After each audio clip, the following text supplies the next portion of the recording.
Hello friends, मैं Vinod Kumar tech TRS BK study पर आप सभी का फिर से स्वागत करता हूं।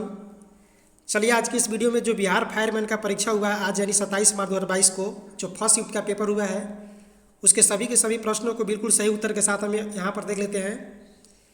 यदि आप इस परीक्षा में भाग लिए हैं तो यहाँ से आप प्रश्नों को मिला सकते हैं कि आपका कितना प्रश्न सही हुआ है, और यदि आप इस तरह की परीक्षा भविष्य में देने वाले हैं तो प्रश्न को लेवल को जरूर समझें कि इस तरह का प्रश्न इसमें पूछा जाता है। चलिए इस वीडियो को हम यहाँ पर शुरू करते हैं। ये सबसे पहला आपका प्रश्न पूछा गया था सौरमंडल से कि हमारे सौरमंडल में लाल ग्रह के नाम से किस ग्रह को जाना जाता है। ये कई परीक्षाओं में पूछा जा चुका प्रश्न है। मंगल ग्रह को लाल ग्रह के नाम से जाना जाता है। अगला प्रश्न क्या 2 आपका पॉलिटी से पूछा गया था कि उच्चतम न्यायालय के मुख्य न्यायाधीश को हटाया जाता है किस विधि के द्वारा। तो महाभियोग के द्वारा हटाया जाता है मुख्य न्यायाधीश को। प्रश्न का तीसरा आपका है कि एल नीनो किस भाषा का शब्द है। तो ध्यान रखिएगा एल नीनो जो है ये स्पेनिश भाषा का एक शब्द है। प्रश्न का 4 आपका था कि प्रतिध्वनि सुनाई देती है, यानी प्रतिध्वनि सुनाई देने का कारण क्या है। तो यहाँ पर आपका राइट आंसर हो जाएगा ध्वनि तरंगों के परावर्तन के कारण, या जो ध्वनि का तरंग होता है उसका परावर्तन होता है, उसी कारण हमें ध्वनि की प्रतिध्वनि सुनाई पड़ती है। अगला प्रश्न का 5वां आपका कालिंदी का अर्थ पूछा गया था। एक कविता दिया गया था और उसमें ये अंडरलाइन करके कालिंदी का अर्थ पूछा गया था। इसका अर्थ यमुना होता है। अगला प्रश्न का 6 जो आपका ये भी आपका पॉलिटी से है कि संसद की संयुक्त अधिवेशन की अध्यक्षता कौन करते हैं। तो संसद की जो संयुक्त अधिवेशन होता है इसको बुलाते हैं राष्ट्रपति, जबकि इसकी अध्यक्षता जो करते हैं लोकसभा अध्यक्ष करते हैं, जो कि यही पूछा गया था। और ध्यान रखिएगा कि ये जो संयुक्त अधिवेशन होता है 108 अनुच्छेद के तहत होता है। ये भी प्रश्न पूछा जा चुका है। प्रश्न के 7वां आपका है कि भारत में ऋण के औपचारिक स्रोतों की कार्य प्रणाली का पर्यवेक्षक कौन करता है। तो ऋण से संबंधित जो भी औपचारिक कार्यक्रम होते हैं वो आरबीआई के द्वारा किया जाता है, रिजर्व बैंक ऑफ इंडिया। प्रश्न के 8वां आपका पूछा गया था कि भारी मशीनों में स्नेह के रूप में किसका प्रयोग किया जाता है। तो यहाँ पर आपका राइट आंसर हो जाएगा ग्रेफाइट। प्रश्न के 9 आपका बायोलॉजी से पूछा गया था कि मनुष्य में आहार नाल का सबसे बड़ा भाग कौन सा होता है। तो यहाँ पर आपका राइट आंसर क्षुद्रांत्र हो जाएगा। प्रश्न का 10वां आपका पूछा गया था कि मधुबनी लोक कला चित्र शैली किस राज्य में प्रचलित है। तो बिहार की प्रचलित है मधुबनी। अगला प्रश्न का 11 आपका पूछा गया था कि हिमालय पर्वत की उत्तरी पर्वतमाला किस नाम से जानी जाती है। तो यही प्रश्न कई बार पूछा जा चुका है, इसे हिमाद्री के नाम से जाना जाता है। प्रश्न का 12वां आपका है कि फॉरेस्ट मैन ऑफ इंडिया के नाम से किनको जाना जाता है। यहाँ पर आपका राइट आंसर हो जाएगा यादव पेयंग। देखिए यहाँ पर इस तरह से 2-3 प्रश्न बन रहे हैं जो आजकल एग्जाम में अक्सर देखने को मिल रहे हैं। एक आपका ये हो गया फॉरेस्ट मैन ऑफ इंडिया, ये आपका यादव पेयंग हो गए। और एक आपका पूछा जा रहा है कि भारत का जल पुरुष, वो आपका राजेंद्र सिंह, वो भी ऑप्शन में दिया गया था, जबकि उनको जल पुरुष कहा जाता है राजेंद्र सिंह को। और एक प्रश्न आपका अक्सर पूछा जा रहा है कि भारत का टाइगर मैन ऑफ इंडिया किनको कहा जाता है। तो ध्यान रखिएगा इनका नाम जो है कैलाश संखला, इनको टाइगर मैन ऑफ इंडिया के नाम से जाना जाता है। और एक पूछा जा सकता है कि मेट्रो मैन के नाम से किनको भारत में जाना जाता है। तो ई श्रीधरन को मेट्रो मैन के नाम से जाना जाता है। सभी प्रश्नों का ध्यान रखिएगा। अगला प्रश्न का 13वां आपका कि ग्रहों की गति का संचालन किस नियम से संबंधित है। तो यह केपलर के नियम से संबंधित है। प्रश्न का 14 आपका पूछा गया था कि 2 अस्थियां आपस में जुड़ी होती है, यानी अस्थि से अस्थि के जोड़ को क्या कहते हैं। तो ध्यान रखिएगा यहाँ लिंगामेंट्स इंग्लिश में आपका दिया गया था, हिंदी में स्नायु दिया गया था। और जब अस्थि से मांसपेशी का जोड़ कहेगा तो वहाँ आपका टेंडम होगा। दोनों को ध्यान रखिएगा। प्रश्न का 15वां आपका पूछा गया था कि प्रति 1000 पुरुषों पर महिलाओं की संख्या को क्या कहा जाता है। तो इसे लिंगानुपात कहा जाता है। लिंगानुपात का एक प्रकार का परिभाषा हो गया। अगला प्रश्न का 16 पूछा गया था कि सर्व शिक्षा अभियान का उद्देश्य इनमें से क्या है। तो यहाँ पर आपका राइट आंसर हो जाएगा कि 6 से 14 वर्ष के आयु समूह के सभी बच्चों को प्रारंभिक शिक्षा देना। प्रश्न का 17 आपका पूछा गया था कि यदि 2 कोण एक दूसरे के पूरक हो तो प्रत्येक कोण का मान क्या होगा। तो जब 2 कोण एक दूसरे के पूरक होंगे तो उनका प्रत्येक का मान न्यून कोण होगा, क्योंकि जो पूरक कोण होते हैं दोनों का योग 90 होना चाहिए। दोनों मिला करके जो पूरक कोण है दोनों का योग 90 होना चाहिए। तो जब दोनों होगा तो दोनों 90 से अधिक होगा नहीं, तो 90 से दोनों कम ही होगा। तो इस यहाँ पर आपका न्यून कोण का परिभाषा ही होता है कि जो जिसका मान 90 डिग्री से छोटा हो। तो यहाँ पर राइट आंसर का न्यून कोण हो जाएगा। प्रश्न का 18 आपसे पूछा गया था कि प्रथम एंटीबायोटिक इनमें से कौन थी। तो यहाँ पर आपका राइट आंसर हो जाएगा पेनिसिलिन, जिसके अलेक्जेंडर फ्लेमिंग खोजकर्ता थे। प्रश्न संख्या 19 आपका पूछा गया था कि सौर सेल बनाने के लिए उपयुक्त पदार्थ इनमें से कौन सा है, तो यहाँ पर आपका राइट आंसर हो जाएगा सिलिकॉन। प्रश्न संख्या 20 आपका था कि मूल्य एक रूपांतरित है किसका, मूल का, मूल यानी जड़ का, यहाँ पर आपका रूट दिया गया था इंग्लिश में, यहाँ से आप देख करके ठीक कर सकते थे। प्रश्न संख्या 21 आपका है कि भारत में है, भारत में किस प्रकार की दलीय व्यवस्था है, तो ध्यान रखिए यहाँ पर आपका राइट आंसर भारत में बहुदलीय व्यवस्था है। प्रश्न संख्या 22 आपका पूछा गया था कि एक वृक्ष की हत्या कविता के रचनाकार इनमें से कौन है, इस कविता के लेखक जो है कुंवर नारायण उनका नाम है। प्रश्न संख्या 23 आपका पूछा गया था कि रात के परावची समूह इनमें से कौन कौन से है, तीन तीन दिया गया था, तो जिसमें आपका रात्रि, रजनी और निशा था, ये आपका राइट आंसर हो जाएगा। प्रश्न संख्या 24 आपका पूछा गया था कि 1907 में जमशेदजी टाटा द्वारा टिस्को की स्थापना कहाँ पर की गई थी, तो ध्यान रखिएगा साक्षी बिहार में की गई थी। देखिए उस समय, अभी तो ये वर्तमान में साक्षी आपका झारखंड में पड़ता है, लेकिन उस समय बिहार में था, तो यहाँ पर राइट आंसर आपका ये होगा साक्षी बिहार। प्रश्न संख्या 25 आपका जनगणना से पूछा गया था कि 2011 की जनगणना के अनुसार भारत में सबसे अधिक जनसंख्या घनत्व वाला राज्य कौन सा है, तो सबसे अधिक जनसंख्या घनत्व वाला राज्य आपका बिहार है, और सबसे कम कहें तो अरुणाचल प्रदेश। प्रश्न संख्या 26 पूछा गया था कि वायवीय श्वसन में ग्लूकोज के विखंडन से प्राप्त होता है, तो CO2 एवं जल प्राप्त होता है। प्रश्न संख्या 27 पूछा गया था कि अंतर्राष्ट्रीय न्यायालय का मुख्यालय कहाँ पर है, इसका मुख्यालय दहेग में पड़ता है। प्रश्न संख्या 28 पूछा गया था कि वायुमंडल में नाइट्रोजन की प्रतिशत मात्रा कितनी है, तो नाइट्रोजन की प्रतिशत मात्रा जो है 78% है, और ऑक्सीजन की 21% है, और CO2 यानी कार्बन डाइऑक्साइड की 0.03% है। तीनों को ध्यान रखें। प्रश्न संख्या 29 आपका पूछा गया था कि इनमें से रासायनिक परिवर्तन का उदाहरण कौन सा है, तो उसमें दिया गया था आपका दूध का फटना या दूध का खट्टा होना।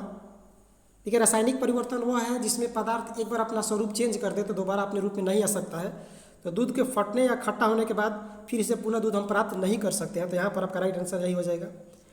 प्रश्न संख्या 30 पूछा गया था कि इनमें से कौन रबी फसल नहीं है, ऑप्शन आपका दिया गया था गेहूँ, सरसों, चना और ज्वार, तो यहाँ पर आपका राइट आंसर ज्वार हो जाएगा। ज्वार जो है ये खरीफ फसल है, ये रबी फसल नहीं है। अगला प्रश्न संख्या 31 पूछा गया था आपका कि एम्नेस्टी इंटरनेशनल क्या है, तो ये एक प्रकार का मानवाधिकार संगठन है।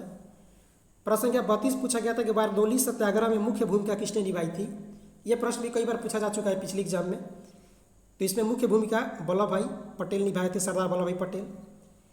प्रश्न संख्या 33 आपसे पूछा गया था कि GDP से तात्पर्य क्या है, यहाँ पर आपका राइट आंसर हो जाएगा सकल घरेलू उत्पाद, ग्रॉस डोमेस्टिक प्रोडक्ट। प्रश्न संख्या 34 आपका पूछा गया था कि अल्प बेरोजगारी तब होती है जब लोग अपनी क्षमता से कम काम करते हैं, यहाँ पर आपका राइट आंसर हो जाएगा। प्रश्न संख्या 35 आपका था कि भारत में पहला भूमिगत रेलवे यानी मेट्रो रेल की शुरुआत कहाँ पर हुई थी, तो सबसे पहला मेट्रो रेल कोलकाता में शुरू हुआ था 1984 में। प्रश्न संख्या 36 आपका पूछा गया था कि अमेरिका में नागरिक अधिकार आंदोलन किसके द्वारा शुरू किया गया था, यहाँ पर आपका राइट आंसर हो जाएगा मार्टिन लूथर किंग जूनियर के द्वारा। प्रश्न संख्या 37 आपका है कि किस घटना ने राष्ट्रवाद की अवधारणा को जन्म दिया था, तो ध्यान रखिए फ्रांस की क्रांति ने सबसे पहले राष्ट्रवाद की अवधारणा को जन्म दिया था। देखिए बिहार का जो भी एग्जाम होता है, बिहार पुलिस का हो गया, फायरमैन का हो गया या उत्पाद विभाग का, यहाँ पर 5 से 6 क्वेश्चन वर्ल्ड हिस्ट्री से रहता ही है, तो जब भी इस तरह के एग्जाम में आप भाग लेने जाए तो वर्ल्ड हिस्ट्री को एक बार जरूर पढ़ लें। प्रश्न संख्या 38 पूछा गया था कि बिस्मिल्लाह खां का संबंध इनमें से किससे है, इनका संबंध जो है शहनाई से है, एक शहनाई वादक है। प्रश्न संख्या 39 पूछा गया था कि देश का प्रथम नागरिक कौन होता है, तो देश का प्रथम नागरिक राष्ट्रपति होते हैं। प्रश्न संख्या 40 आपका यह भी विश्व इतिहास है कि प्रथम विश्व युद्ध का तत्कालिक कारण क्या था, तो तत्कालिक कारण जो था ऑस्ट्रेलिया के राजकुमार फर्डिनेंड की हत्या था इसका तत्कालिक कारण। प्रश्न संख्या 41 पूछा गया था कि भारत के राष्ट्रपति पद के लिए न्यूनतम आयु सीमा क्या है, तो न्यूनतम जो आयु है 35 वर्ष होना चाहिए राष्ट्रपति पद के लिए। प्रश्न संख्या 42 आपका पूछा गया था के सिवान अध्यक्ष थे पूछा गया था, अभी वर्तमान में नहीं है, तो थे यहाँ पर आपका इसरो के अध्यक्ष थे। अगला प्रश्न पूछा गया था कि भारत की प्रथम महिला राष्ट्रपति कौन थी, तो भारत की प्रथम महिला राष्ट्रपति प्रतिभा पाटिल। प्रश्न संख्या 44 आपसे पूछा गया था कि राजेंद्र सेतु किस नदी पर है, ये गंगा नदी पर है। प्रश्न संख्या 45 आपसे पूछा गया कि रैखिक समय के बदलने की दर क्या कहलाती है, तो रैखिक समय की बदलने की दर जो है बल कहलाता है। अगला प्रश्न आपका पूछा गया था कि आयत का क्षेत्रफल का यहाँ फॉर्मूला पूछा गया था, तो 2 इंटू लंबाई प्लस चौड़ाई। प्रश्न का 47 आपका पूछा गया था कि विद्युत ऊर्जा को यांत्रिक ऊर्जा में इनमें से कौन बदलता है। तो विद्युत मोटर जो है ये विद्युत ऊर्जा को यांत्रिक ऊर्जा में बदलता है। प्रश्न का 48 पूछा गया था आपको किसको सिद्ध करने की आवश्यकता है। तो प्रमेय यानी थ्योरम को सिद्ध किया जाता है। प्रश्न का 49 आपका पूछा गया था कि कच्चा माल एवं हाथ में मुद्रा को क्या कहा जाता है। इसे कार्यशील पूंजी कहते हैं। अगला प्रश्न का 50 आपका था कि अंतर्राष्ट्रीय साक्षरता दिवस कब मनाया जाता है। ये आपका 8 सितंबर को मनाया जाता है। राइट आंसर 8 सितंबर यहाँ पर हो जाएगा। अगला प्रश्न आपका बुक से पूछा गया था कि द ओरिजिन ऑफ स्पीसीज पुस्तक के लेखक कौन है। इसके लेखक है चार्ल्स डार्विन। प्रश्न क्या 52 आपका पूछा गया था कि मोन्टेरा स्टेडियम का नया नाम क्या रख दिया गया है। तो नया नाम नरेंद्र मोदी स्टेडियम कर दिया गया है। प्रश्न का 53 आपका पूछा गया था कि उत्तरी तथा पश्चिमी उत्तरी भारत में चलने वाली गर्म तथा शुष्क हवा को किस नाम से जानते हैं। तो इसे लू के नाम से जानते हैं। प्रश्न का 54 आपका पूछा गया था कि भारत जैसे देश में सर्वाधिक प्रचुर मात्रा में उपलब्ध उत्पादन साधन क्या है। यहाँ पर राइट आंसर का श्रम हो जाएगा। श्रम यानी कामगर। प्रश्न का 55 आपका पूछा गया था कि देश की प्रथम महिला मुख्य निर्वाचन आयुक्त कौन थी। यहाँ पर आपका राइट आंसर हो जाएगा BS रमा देवी। प्रश्न का 56 आपका ये भी विश्व इतिहास है कि साम्यवाद का प्रथम प्रयोग किस देश में हुआ है। तो साम्यवाद का प्रथम प्रयोग रूस में माना जाता है। प्रश्न का 57 आपका है कि बैंकों की तुलना में साहूकार के द्वारा वसूली जाने वाली ब्याज की दर होती है। यहाँ पर आपका राइट आंसर बहुत अधिक हो जाएगा, क्योंकि बैंक जो आपका है वर्ष के अनुसार आपका दर लगाता है, लेकिन जो गांव में साहूकार ब्याज देते हैं वो मंथली देते हैं, इस तरह बहुत ज़्यादा हो जाता है। तो यहाँ पर राइट आंसर आपका बहुत अधिक हो जाएगा। ये आपका सोच करके मतलब मारने वाला प्रश्न था। प्रश्न का 58 आपका पूछा गया था कि जल की अणुओं की गति जब चयनात्मक परागम में झिल्ली द्वारा हो तो उसे क्या कहते हैं।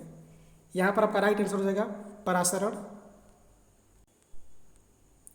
प्रश्न का 59 आपका पूछा गया था कि वायु में सिल्वर की वस्तु काली हो जाती है किसकी परत के कारण। यहाँ पर आपका राइट आंसर हो जाएगा सिल्वर सल्फाइड के परत जम जाने के कारण।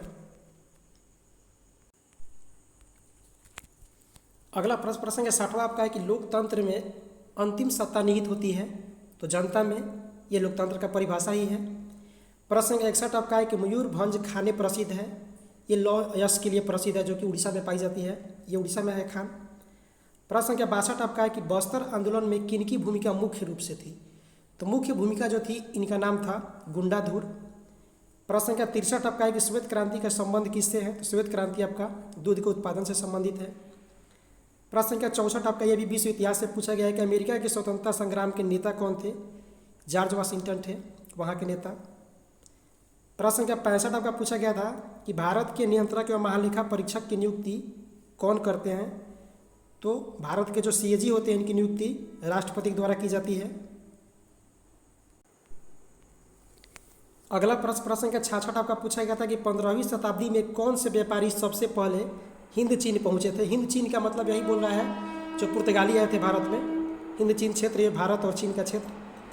प्रश्न का 67 आपका है एशिया का सबसे स्वच्छ गांव किस राज्य में है। अभी हाल ही में करंट का आपका प्रश्न है। ये मेघालय में है। गांव का नाम है आपका मालिन गांव, और वहाँ पर उमंगोट नदी बहती है जो कि एशिया की सबसे स्वच्छ नदी भी घोषित हुई है। प्रश्न का 68 आपका है कि अलकनंदा नदी भागीरथी से मिलती है। ये देवप्रयाग में मिलती है। प्रश्न का 69 आपका पूछा गया था कि भारत की जलवायु किस प्रकार की है। तो भारत की जलवायु उष्णकटिबंधीय मानसूनी है। प्रश्न का 70 आपका है कि रुधिर में शर्करा स्तर को नियंत्रित करने वाला हार्मोन का स्रावण होता है कहाँ से। अग्नाशय से, यानी इंसुलिन पूछ रहा है कि इंसुलिन का स्रावण कहाँ से होता है। आपका अग्नाशय से। प्रश्न का 71 आपका है कि बर्फ पानी पर क्यों उतरता है। यहाँ पर आपका राइट आंसर हो जाएगा बर्फ का घनत्व पानी से कम होता है, और जिस वस्तु का घनत्व कम होगा वो उसके ऊपर तैरेगा। प्रश्न का 72 आपका है कि वस्तुओं एवं सेवाओं के लिए आवश्यक है, और यहाँ पर आपका ऑप्शन दिया गया था। ऑप्शन ए भूमि, ऑप्शन बी दिया गया था श्रम व भौतिक पूंजी, सी में दिया गया था ए और बी दोनों, और डी में आपका सामाजिक संस्था। यहाँ पर राइट आंसर का हो जाएगा ऑप्शन नंबर सी, यानी ए और बी दोनों। भूमि भी चाहिए, श्रम भी चाहिए और भौतिक पूंजी भी चाहिए। सामाजिक संस्थाएं की कोई ज़रूरत नहीं है वस्तु एवं सेवा के उत्पादन के लिए।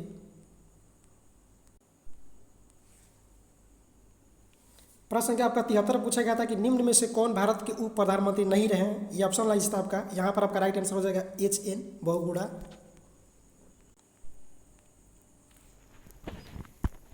प्रश्न संख्या 74 आपका पूछा गया था कि भारत में मीठे पानी की सबसे बड़ी झील कौन सी है। ये बुलर झील है।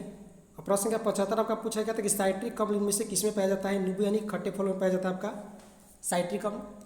तो देखिए पेपर जो रहा है बेसिक लेवल का ही क्वेश्चन इसमें डाला गया है, कोई ज़्यादा पेपर टफ नहीं है। तो बाकी जनरल स्टडी के यही प्रश्न थे, बाकी इसमें कुछ प्रश्न मैथ और हिंदी से संबंधित थे।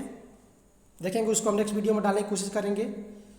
तो चलिए अगर वीडियो अच्छा लगा तो वीडियो को लाइक जरूर कर दीजिए, अपने दोस्तों में शेयर कर दीजिए। और रेलवे से संबंधित RRB NTPC ग्रुप डी की अब तैयारी करते हैं तो उससे संबंधित जनरल स्टडी और करंट अफेयर्स पढ़ने के लिए आप इस चैनल से जुड़ सकते हैं। हम मिलते हैं नेक्स्ट वीडियो में, तब तक के लिए नमस्कार।